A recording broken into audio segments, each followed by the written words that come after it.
19 अगस्त 2024 रक्षाबंधन महापर्व के दिन किया गया एक छोटा सा उपाय करवा सकता है आपके बच्चों का विवाह। यदि आप अपने बच्चों की शादी को लेकर परेशान रहते हैं, बच्चों की शादी में आ रही बार बार अड़चनों को लेकर दुखी हो गए हैं, तो ये वीडियो आपके लिए है। प्रिय दर्शकों, 19 अगस्त 2024 को एक बड़ा ही विचित्र योग बन रहा है। विचित्र योग कैसे बना? इस दिन श्रावण मास की पूर्णिमा तिथि है, रक्षाबंधन महापर्व है, साथ में श्रावण मास का अंतिम सोमवार है। इस दिन सर्वार्थ सिद्धि योग भी बन रहा है। इस दिन रवि योग का निर्माण भी हो रहा है। इस दिन शोभन योग भी बन रहा है। तो इतने सारे योग एक ही दिन में यदि बन जाते हैं तो ऐसे योग बड़ी दुर्लभता से आते हैं। ऐसे योगों को बड़ा दुर्लभ योग कहा जाता है। तो ऐसे दुर्लभ योग में यदि आप मेरे द्वारा बताया गया ये छोटा सा उपाय कर दोगे तो यकीन मानिए आपके बच्चों की शादी में आ रही बड़े से बड़ी अड़चन तत्काल दूर हो जाएगी और जल्द से जल्द विवाह होने का एक सुंदर योग बन जाएगा। प्रिय दर्शकों, कई बार सिचुएशन क्या होती है, आपके बच्चे दिखने में सुंदर होते हैं, अच्छी खासी उनकी जॉब भी होती है, या फिर अपना खुद का व्यापार होता है, भगवान की कृपा से आपका बैकग्राउंड भी अच्छा होता है, लेकिन फिर भी शादी के लिए रिश्ता फाइनल नहीं हो पाता है। रिश्ते आएंगे, बातें चलेंगी, लेकिन कोई भी बात, कोई भी रिश्ता सफलता तक नहीं पहुंच पाएगा, बीच में ही ब्रेक हो जाएगा। और यदि रिश्ता फाइनल हो भी जाए तो बिल्कुल एंड में जाकर बात बिगड़ जाएगी। कभी लड़की वाले मना कर देंगे, कभी लड़के वालों की तरफ से ना हो जाएगी। तो प्रिय दर्शकों, देखने वाले आएंगे, देख करके चले जाएंगे, लेकिन किसी भी प्रकार का पॉजिटिव रिप्लाई आपको सामने से मिल नहीं पाएगा। कुछ ऐसे रिश्ते आएंगे जो आपके लेवल के नहीं हैं, आपको पसंद नहीं है, तो आप अपनी तरफ से मना करते रहोगे। और कोई ऐसा रिश्ता जो आपको पसंद है, आप वहां करना चाहते हो, लेकिन वो रिश्ता सामने से पक्का नहीं हो पाएगा। ऐसे में बच्चों की उम्र लगातार निकलती जाएगी। तो ये जो सिचुएशन होती है, ये परेशानी वाली सिचुएशन बन जाती है। यदि ये सिचुएशन आप लोगों के साथ भी बनी हुई है तो चिंता करने की आवश्यकता नहीं है। जो उपाय बता रहा हूं इसको ध्यान से सुन लीजिए। उपाय बताऊं इससे पहले आपसे निवेदन करना चाहूंगा, यदि आप चैनल पर नए हैं और अभी तक आपने इस चैनल को सब्सक्राइब नहीं किया है तो मुझसे लगातार जुड़े रहने के लिए अभी इस चैनल को सब्सक्राइब जरूर कर लीजिए और बेल आइकन को भी प्रेस करके रखिए, ताकि हमारी आने वाली इसी प्रकार की नई वीडियो का नोटिफिकेशन आपको मिल सके और वो वीडियो आप आसानी से देख पाएं। प्रिय दर्शकों, चैनल को सब्सक्राइब करने में आपका कोई खर्चा नहीं लगता, ये टोटली निःशुल्क होता है। यदि आप सब्सक्राइब करके रख लेते हो तो आप हमसे परमानेंटली जुड़ जाते हो। जब भी हम कोई नई वीडियो लेकर आएंगे तो वो वीडियो आपको आसानी से मिलती रहेंगी, तो आपको ये फायदा हो जाएगा। इसलिए चैनल को सब्सक्राइब जरूर कर लीजिए, इसमें सोचने वाली बात नहीं है। अब आप उपाय सुन लीजिए, इसको ध्यान से सुन लीजिए। प्रिय दर्शकों, मैंने आपको बताया ये उपाय आपने 19 अगस्त 2024 सोमवार के दिन रक्षाबंधन महापर्व के दिन कर देना है, और ये उपाय आप सुबह से लेकर के शाम तक किसी भी समय कर सकते हैं। अब कुछ माताएं बहनें या फिर भाई लोग ऐसे हैं जिन्हें सुबह के समय नहीं लगता है समय, और कुछ लोग ऐसे हैं जो शाम को बिजी रहते हैं, तो आप अपने समय के हिसाब से देख लीजिए। ये उपाय सुबह भी कर सकते हो और शाम को भी कर सकते हो। करना क्या होगा, एक नारियल आपके पास होना चाहिए। क्या होना चाहिए? एक नारियल आपके पास होना चाहिए, जटा वाला नारियल। अब ये जटा वाला नारियल पानी वाला भी हो सकता है और सूखा भी हो सकता है, जो भी आपको आसानी से मिल जाए वो आप ले आइए। और क्या चाहिए? लगभग 1.25 मीटर के आसपास लाल रंग का कपड़ा आपको चाहिए। अब लाल रंग का कपड़ा आप ले लीजिए 1.25 मीटर के लगभग, और उसको इस प्रकार से फोल्ड कर लीजिए ताकि ये नारियल के चारों तरफ आसानी से लिपट जाए। तो नारियल के चारों ओर आपने इसको लपेट लेना है, जैसे मैंने फोटो में दिखा रखा है इस प्रकार से आपने लपेट लेना है और ऊपर से कलावे की सहायता से इसको बांध देना है। कलावा क्या होता है?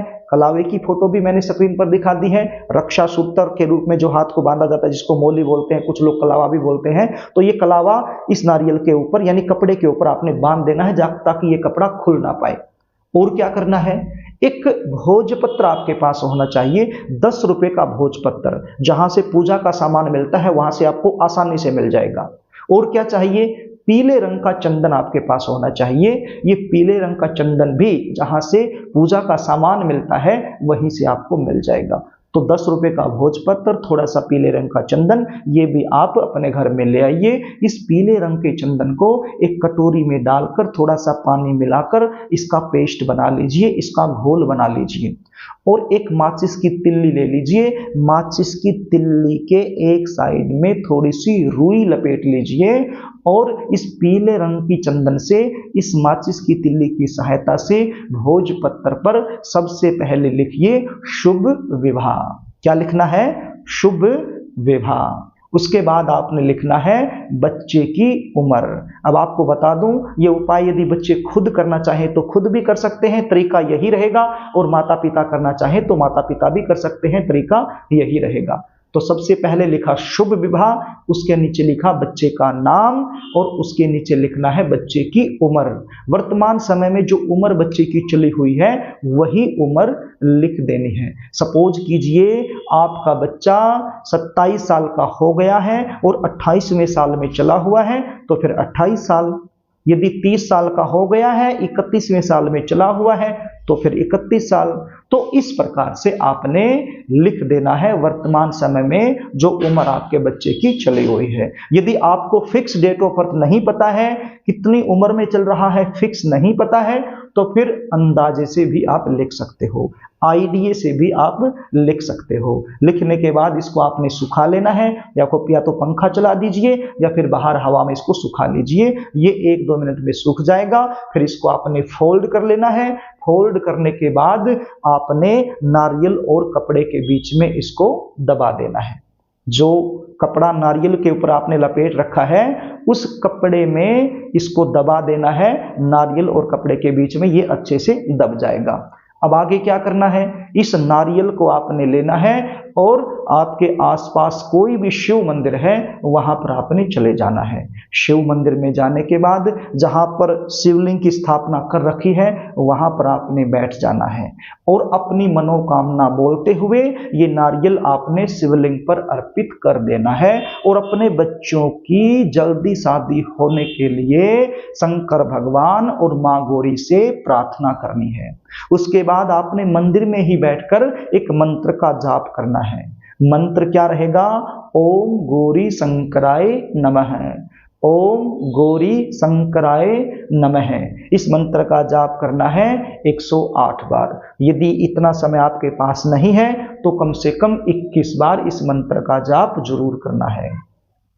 मंत्र का जाप करने के बाद भगवान शंकर से, मां गौरी से जल्दी शादी होने के लिए फिर से आपने प्रार्थना करनी है और प्रभु से कहना है कि हे परमपिता परमेश्वर, ये मैं एक प्रकार से आपके चरणों में अपनी अर्जी लगा रही हूँ। ये मेरी अर्जी है, आगे आपकी मर्जी है।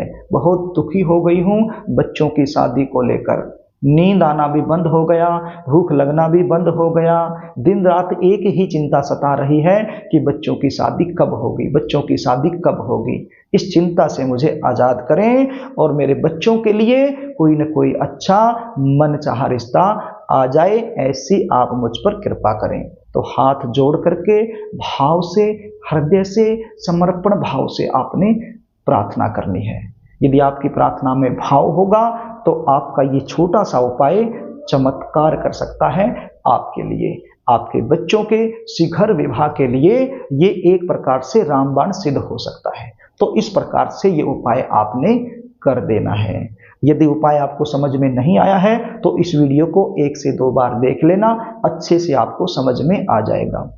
प्रिय दर्शकों, यदि आप अपने बच्चों की जन्म कुंडली का विश्लेषण मुझसे करवाना चाहते हैं, बच्चों की शादी कब होगी, कहाँ होगी, कौन सी दिशा में होगी, कैसे परिवार में होगी, शादी के बाद का जीवन कैसा रहने वाला है, ये सारी जानकारी यदि आप मुझसे लेना चाहते हैं तो स्क्रीन पर दिए गए व्हाट्सएप नंबर के जरिए आप मुझसे संपर्क कर सकते हो। अपने बच्चों की जन्म डिटेल लिखकर स्क्रीन पर दिए गए व्हाट्सएप नंबर के जरिए मेरे पास भेज सकते हो और बच्चों की जन्म कुंडली का साइंटिफिक तरीके से सटीक विश्लेषण मुझसे करवा सकते हो। जन्म कुंडली विश्लेषण की हमारी फीस होती है, वो फीस आपको पे करनी होती है, उसके बाद संपूर्ण जानकारी आपको दे दी जाती है। तो प्रिय दर्शकों, यदि कार्यक्रम आपको अच्छा लगे तो इस वीडियो को लाइक जरूर कर लेना, इसको शेयर भी कर देना ताकि किसी जरूरतमंद के पास ये वीडियो पहुंच जाए और आप पुण्य के भागीदार बन सकें। और अभी तक आपने चैनल को यदि सब्सक्राइब नहीं किया है तो मुझसे लगातार जुड़े रहने के लिए चैनल को सब्सक्राइब जरूर कर लेना। आज के लिए बस इतना ही, आगे फिर मिलेंगे, तब तक के लिए नमस्कार।